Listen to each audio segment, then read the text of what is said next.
welcome back to my channel, Mostly Paper Crafts. Today we're talking about die storage, the metal dies that we use to cut out images and shapes using our die cutting machines. Those little metal dies can be a little hard to keep organized. And for me, there's no one-size-fits-all solution for storing all of my dies. Now, I will say I have a lot of them, so that doesn't help, but I have a lot of different kinds of dies, and I like to keep different dies organized differently. In today's video, I'm going to show you all of the different ways that I store and organize my dies, and I hope that it will inspire you to get your dies stored in a way that works for you. We want it to be efficient. We want it to be cost effective. I know some people want it to be pretty. For me, that's third on the list. I just want to be able to get to my tools, and I don't want to spend a lot of money on my organizational system. So I'll show you what I've done. The first kind of dies I want to talk about are coordinating dies.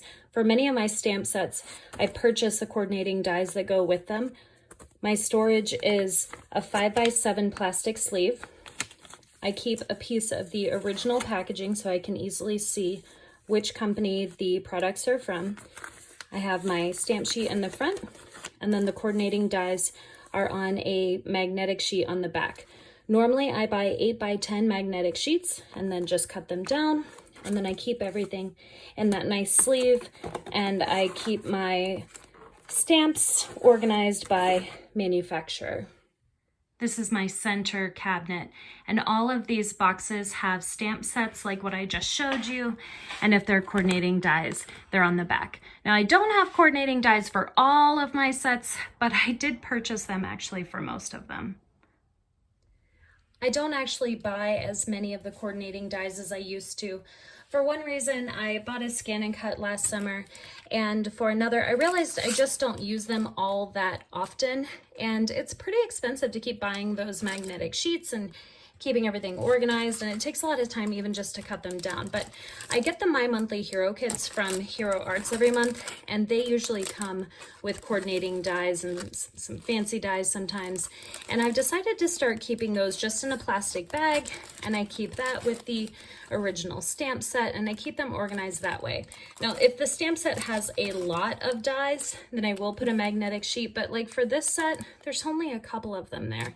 I'm not gonna spend money on a whole magnetic sheet for 4 or 5 dies. My next storage solution is putting the dies on magnetic sheets on the inside of my upper cabinet doors. And I've only had these cabinets for about 6 weeks, but I am loving this system. It's so easy to see what I have, and it's so easy to reach for them. My die cutting station is right below these cabinets on the counter. This is the machine I use here. It's the Evolution from We Are Memory Keepers, and I do have the motor for it. They have a newer machine out, but I'm very happy with this older machine. I will definitely be using that until it dies. I really like having all of these dies out in the open. It makes it so much easier for me to see what I have, and I'm definitely reaching for them more often. Another way that I store my standalone dies is in these cardboard boxes again with the 5x7 sleeves. And there are a few different things you'll see here in this box. Sometimes I just have one magnetic sheet, and sometimes I have one on the front and on the back. Something that's helped me with my creativity is being comfortable splitting up the sets of dies. I know for some people this is really painful, and for me it was too at the beginning. But there are dies on this sheet from different companies. These are from Lawn Fawn, these are from Sizzix, this is from Sunnyside Stamps. So there's different brands that are all mixed together. The sets have been separated in some cases and are found on different sheets entirely.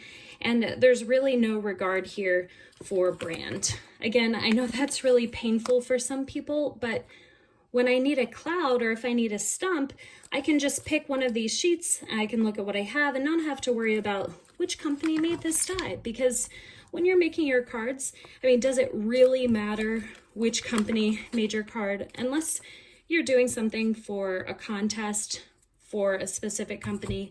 I don't think that it should really matter, and I think that it's a lot of fun to mix and match your different products. So I have 2 boxes like this, and I keep them in my upper right hand cabinet. Now they are a little bit heavy, which is why it's not super full and why I didn't want to put any more in here. And I have just one more storage solution to show you. I used to have 4 of these boxes full of dies.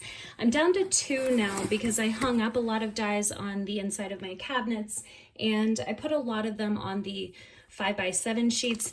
These are 8x10, and they're in a normal size plastic page protector just so the dies don't fall out and get lost. But I have some of my alphabets.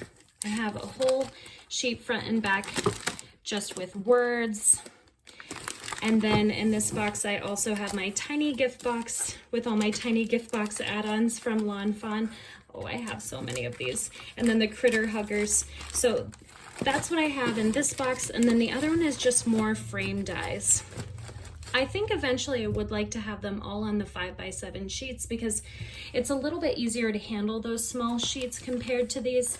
But for example, this alphabet, it's not all gonna fit in one sleeve. So it didn't make sense to me to put it on multiple sheets and multiple sleeves when I could just leave it on an 8x10. Now these boxes are also pretty heavy, but I'm glad that there are 2 now instead of 4. It's a little bit easier to manage, and I feel like my dies are better organized now. I really don't think there's a right way or a wrong way to store your supplies. It's just whatever works for you and for your supplies and your budget. Today, I showed you some of the solutions that I use for my dies. I keep the coordinating dies with the stamps, mostly on magnetic sheets, but sometimes just in plastic bags. I really like to hang up my most used dies on the back of my cabinets on big magnetic sheets, and the rest of them are on 5x7 or 8x10 sheets, and I keep them organized so that I can find them when I need them. I don't like to spend a lot of time or money organizing my supplies. I would so much rather spend my time and money on craft supplies and actually crafting. But whatever works for you, that works for you. It's a hobby in of itself, just keeping your stuff organized. This is my 24th video. I can't even believe I've already recorded 24 videos and I have so much more to share with you.